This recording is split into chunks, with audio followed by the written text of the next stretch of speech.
Purging the boiler before first use, an essential step before first start.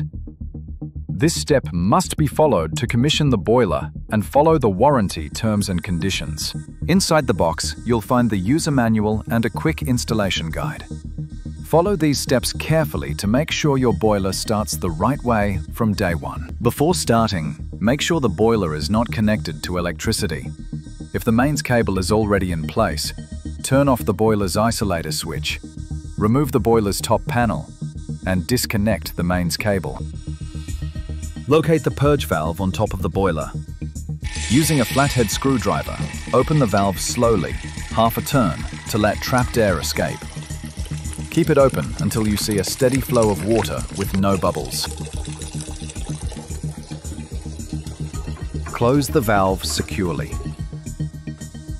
Then connect or reconnect the mains cable to the boiler and tighten it to the correct torque settings before turning the boiler on for the first time.